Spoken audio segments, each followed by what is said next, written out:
Hey guys, welcome back to the Discipline Life Podcast, the place where we talk all about power differential relationships and domestic discipline.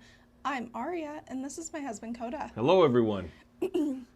On today's podcast, we are revisiting some old topics to kind of update our thoughts and opinions.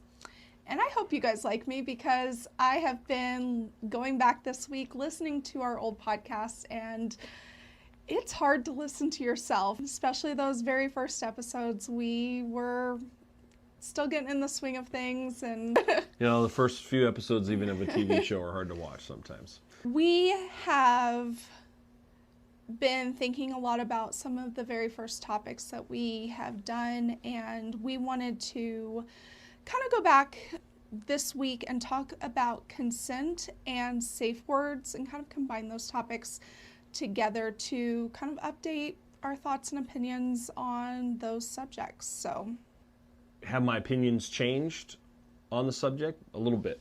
Yeah. A little bit. And I actually am at a little bit of a disadvantage from the standpoint that I haven't had a chance to listen to that old episode. So you guys may find, we're going to be like, did he actually change his point of view or did he not? Because I don't actually remember what I said in that episode. Do you want to start? Or? Yeah, so wanted to start with consent.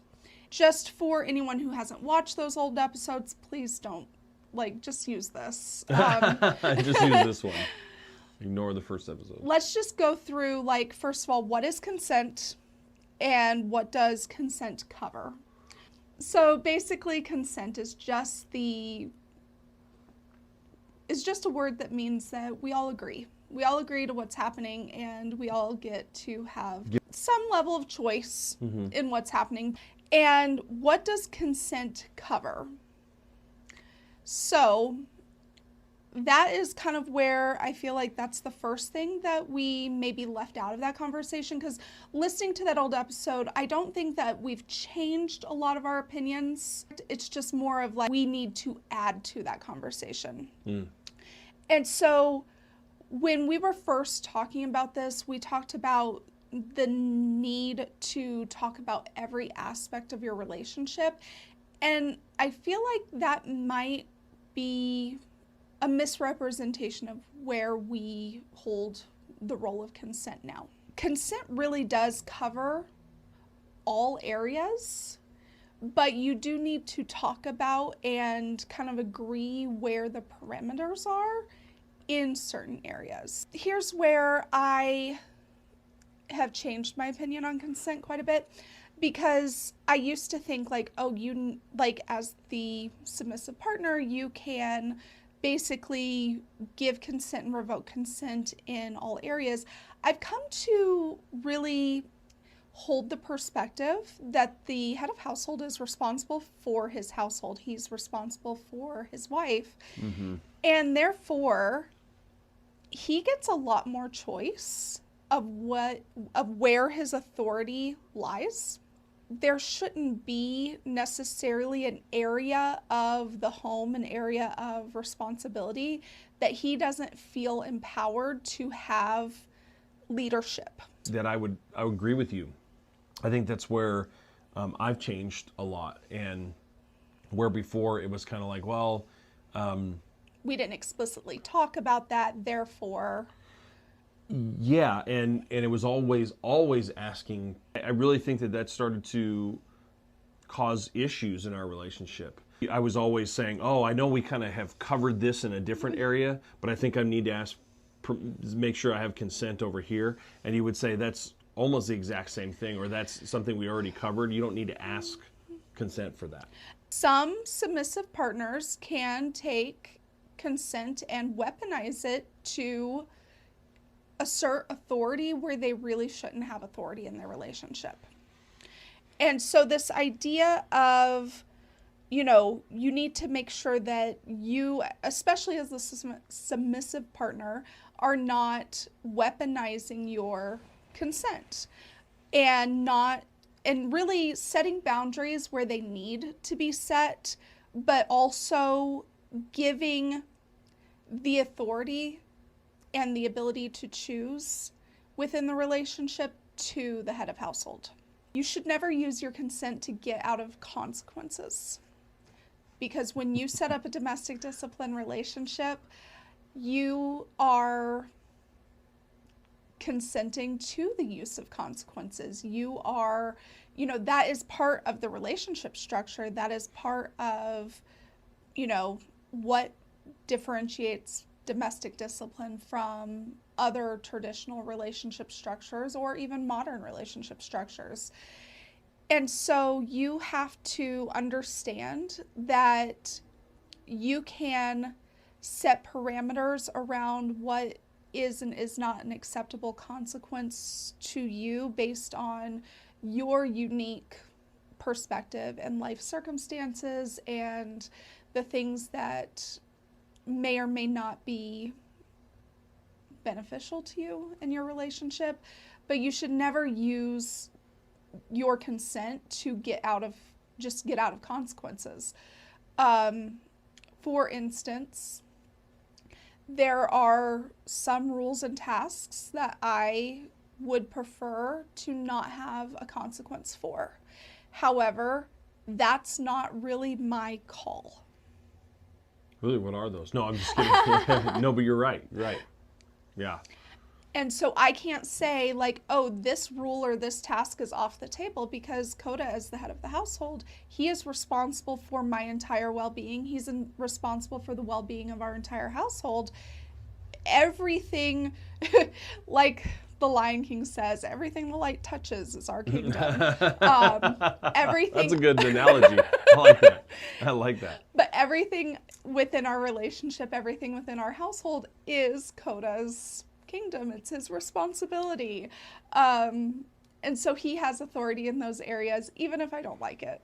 However, but you do good.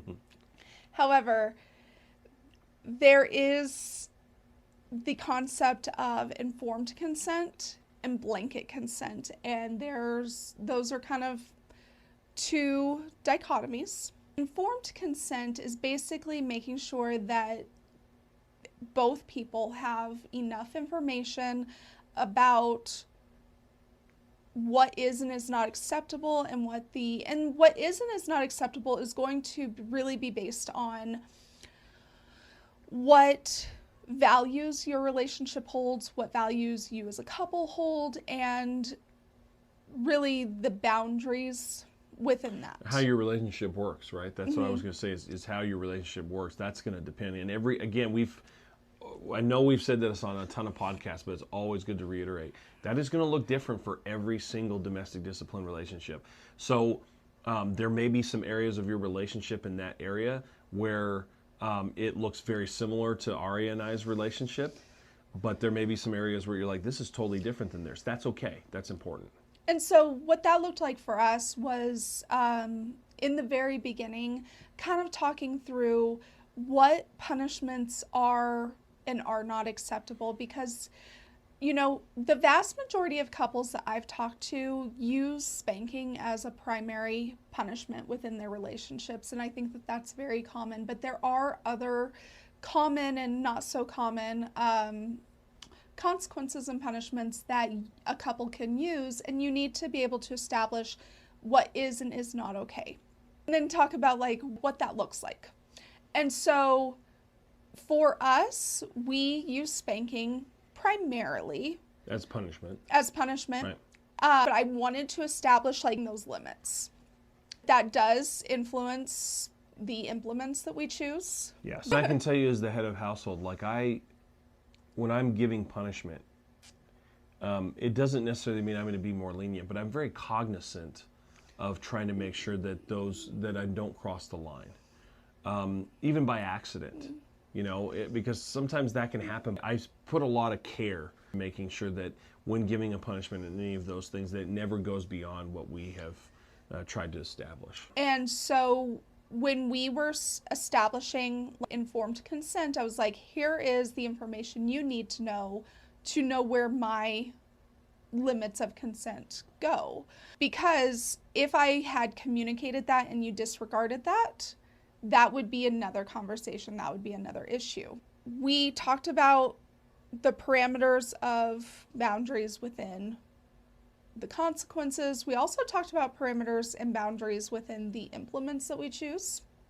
Going from informed consent into blanket consent. Blanket consent is the idea where you have that negotiation period, you set up the boundaries, and then the head of household has free reign to impose any rules, any consequences without the submissive partner being able to negotiate or withdraw consent in the moment. I see the merits of that for sure.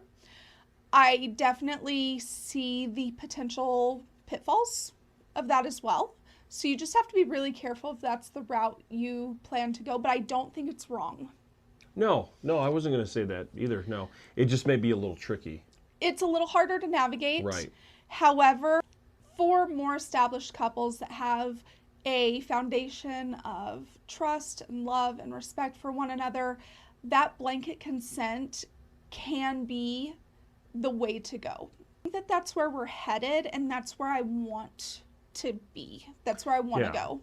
Yeah. And I would say that that's probably, in my opinion, where a lot of couples may find that they should head, because that's a good place to be. It is, because the benefit of blanket consent for the submissive partner is that you are able to give up a level of control that allows the head of household to take full leadership in the relationship, and it really helps establish the roles in a proper way. So when you have blanket consent, the only thing that I would caution is to have regular check-ins to make sure that everything is going well, because just because you give that blanket consent, you decide, I'm going to give full authority to the head of household to make all the decisions, and I don't get to have a say-so in that whatsoever.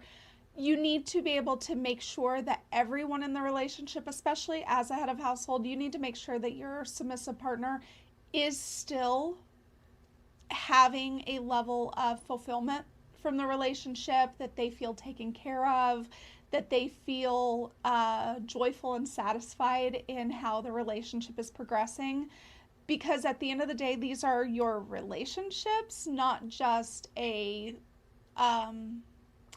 discipline dynamic. And you brought up a good point there about always checking in, and I'm sure the question was just thought of or asked as listening. Well, how often should I check in? I think you need to check in as often as you think you need to in the relationship, whether that's daily, whether that's weekly, or whether that's however that works for you. The only reason I say daily is for some of you that may be work for your relationship. Aria and I, probably not so much. Once a week is probably good, or maybe even twice a week. Well, and I think that when you're talking about really stepping back and saying, hey, is everything working? Is everything okay? Obviously, you need to have daily conversations. You Sure. need to just have a relationship where, as the head of household, you can kind of read the attitude, the body language, and the interactions that you have with your submissive partner. But to have that intentional check-in, I would say when you're first setting this up, maybe once a week, but you can go to once a month, if you're years into your dynamic, you can even go 6 months in between those intentional check-ins. As long as you are being aware enough to know, hey, her attitude's just been a little down. I need to figure out what's going on there. And then you can check in as needed when those things come up. Yeah, and once and you could probably scale it back to less and less once you get the ball rolling on a lot of this different stuff. Because I would say when we first started, we checked in a lot more than we do now, but a lot of it we can really see out there. So that brings up the topic of safe words, which is the other half of this conversation, because in a situation of blanket consent, you're not going to have those safe words. And when we first did our topic on safe words, I had way different opinions than I have now. You have grown as a person. Well, and I feel like we've grown as a couple. Yeah. And I feel like I've grown in my understanding of how domestic discipline differentiates from other forms of power exchange. So, real quick, if you are not aware, a safe word is basically just a word that is pre-established that the submissive partner can use to communicate to the head of household or the dominant partner, however you want to word that, that something is happening, something's going wrong, they're hitting a limit, and things need to either pause or stop. Why would someone in domestic discipline want to use a safe word? That's a really good question because, like I said, my opinions on this have changed a lot. I think that if you are not established enough in your relationship, so either if you have a discipline dynamic relationship outside the realm of a romantic relationship, if you're not living together, if you're not cohabitating or in a partnership or relationship, and you don't get those interactions with the submissive partner to understand their body language, to understand those little nuances, a safe word might be a good idea because you might not be able to read them quite as well as if you have all that information. Now, the vast majority of people that I've talked to use domestic discipline in the context of a romantic relationship. So in that context, safe words become less necessary because you have not only, you have more invested in the relationship, you have more invested into your partner to want to make sure that they're safe, that they're taken care of, but you also understand their body language and you understand their physical responses to the point where safe words become less and less necessary. Another reason you might want to consider using safe words in a domestic discipline context is if you are starting to use discipline for the first time and you are not sure where those physical limitations are quite yet, it might be helpful to have a system in place where the submissive partner can feel empowered to communicate limits, physical limits, emotional limits in the moment. However, once you get beyond that first initial period, you really should consider if safe words are really a necessary part of your dynamic. That's exactly where we were, where we started with that, but the longer we've gone on in our relationship, I know I have learned where Aria's thresholds are, I guess is that the right word to use. And I don't, we haven't used one, and I don't think I foresee that we're going to need one because I know where her thresholds are. I know where the limits are. And so, that's why we've been able to eliminate the safe words from our conversation, from our relationship, from this conversation right here. But from that part of our relationship. But I also don't want anyone to think that if you're currently using a safe word, that somehow is bad. And if that works for your relationship, great. All we're saying is that you might want to explore as you go down this road in your relationship, or maybe you're there already and you just need to say, you know what, maybe we don't need to use these anymore, and maybe we haven't had the natural progression like we had where we just didn't use them any longer. Then we realized, oh, we're just not using them. Maybe yours is more where we need to say, oh, well, we've been using them, but we really don't need to because I trust my head of household, especially if you're a submissive partner, that I trust that he knows or she knows where my thresholds are, and knows where my limits are, and I can trust that. So, because really, I was finding that talking to other couples and in our own experience that having a safe word is giving the submissive partner a level of authority in the punishment process that they really should be yielding to the head of household. To an extent, having a safe word in place communicates a lack of trust in the head of household. to say, I do not trust you to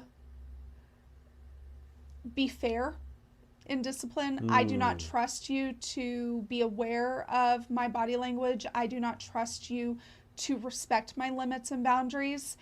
And that can break down the relationship over time. Absolutely, because you're having that lack of trust, as you were just talking about. I mean, that is, and to me, that the symptom is the safe word there, but that's just the symptom of the overall problem. The overall problem is the lack of trust. Yeah. In that. So.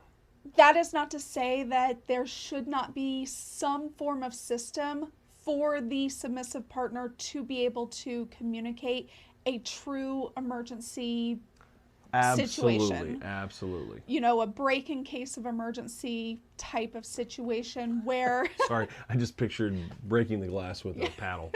Sorry. That's funny. But because there could be something physically going on that the head of household's unaware of. There could be, you know, there have been times that I have been punished or even had a maintenance spanking while recovering from being sick. And so there's just a moment where I'm like, hey, I need to blow my nose. I'm having a hard time breathing because of congestion or whatever it may be. There should be some sort of system where the submissive partner can be like, hey, something is happening physically and I need to pause. However, that does not mean that the spanking goes away. Even if it has to be delayed. Too bad, sorry. Even if it has to be delayed till later in the day or the next day or even later in the week, that spanking, that consequence, that punishment does not Just gets go put away. on hold. Mm-hmm. Yep. Until that physical issue or even emotional issue is resolved. There should be a system where the submissive partner can communicate legitimate needs, but they need to be self-aware enough not to abuse that system. They also need to be self-reflective enough to accept consequences that are legitimate and not use their communication as a weapon against the process. Yeah, and I think it's really important what you just said. Like, this is not what I don't want to hear people hearing us say is that the submissive partner gives up all rights and all ability to abdicate for themselves, especially for things. That's not what we're saying, but we're saying there is a certain amount that you do turn over. There's a certain amount of trust that you have to give there. But you still have the ability, you still have the right, even if something were to become, and this is very rare, become an abusive situation or something like that, you still have the power to say something, you still have the power to do something.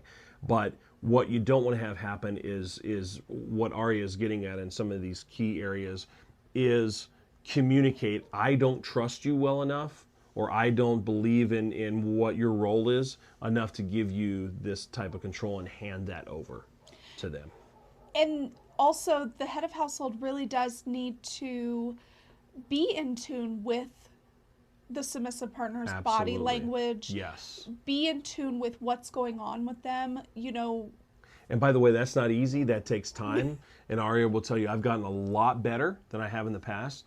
But there are still things, boy, I'm really learning. It's hard sometimes to read body language. That's one reason why it's hard for us as human beings, even though we think talking is a main form of communication. It really isn't. A lot is communicated with body language and other things. And so becoming aware of that and learning that takes time, but it is in fact a good skill to have.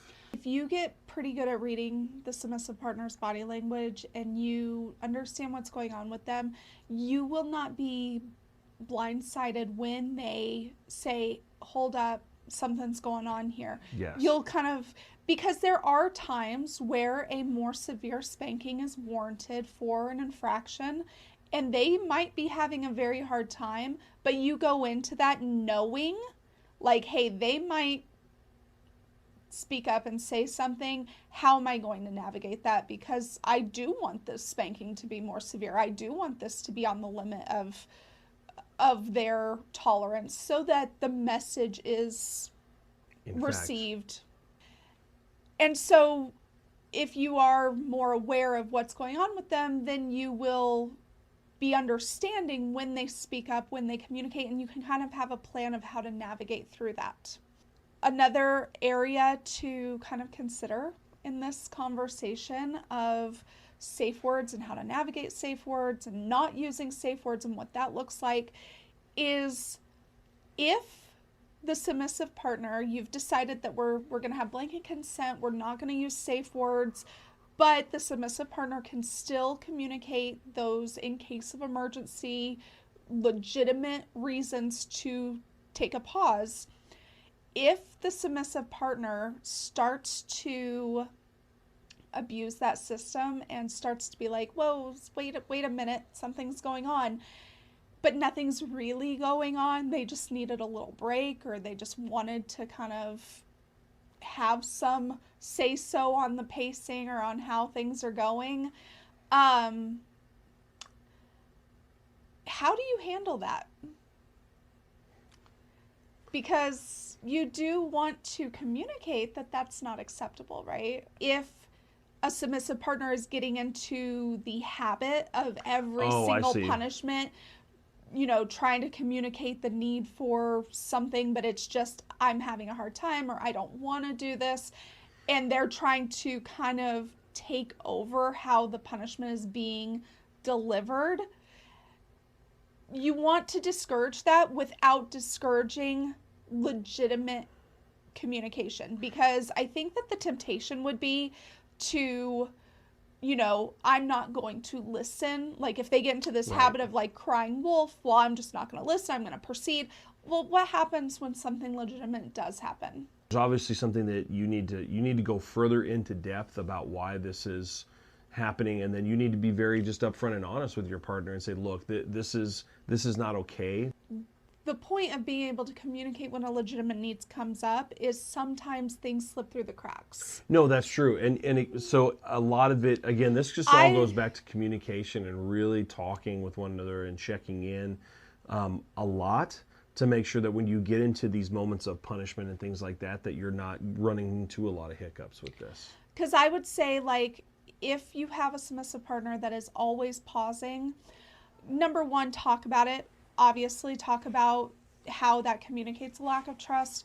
Talk about maybe you do need to change some things with how you pace your punishments. We've talked a lot about that and tried a lot of different systems of how to pace out punishment before we've landed in a place where it's not easy to take. It's definitely still punishment, but it allows me the ability to be receptive. Right. But I would say, like, if they continue to pause, even after all of that, even after you've, put some systems into place, you've talked about it, pause, but then if you find out, like, there is no legitimate reason for it, then have some sort of additional consequence for having that pause. Like, basically just train out the behavior, right? Right. And we could probably do an entire episode on how to train out undesirable behaviors during punishment. Is there anything else that you want to talk about as far as consent and safe words are concerned? No, I think you covered it. I really do. I kind of interjected where I felt like I wanted to.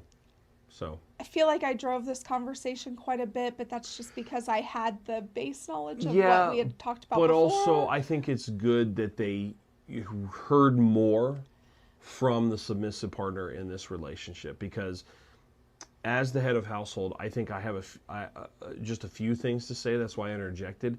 But I do think the majority of it has to come from you, and it was good that it came from you, because I think that's more, I don't want to say it has more to do with the submissive partner, but to a certain extent it does in many ways. Maybe. I mean, I think that one thing that we touched on in our previous episode about consent is that as the head of household, you don't have to communicate where your boundaries are and what where your consent lies, because you just make decisions based on what your boundaries are. Right.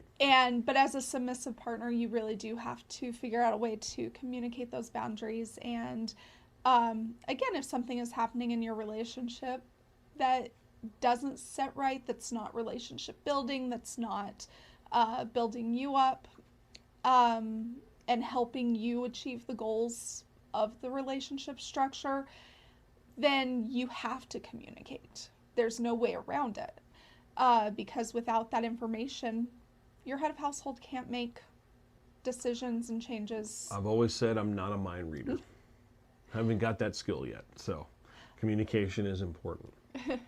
So anyway, guys, I hope you enjoyed this conversation.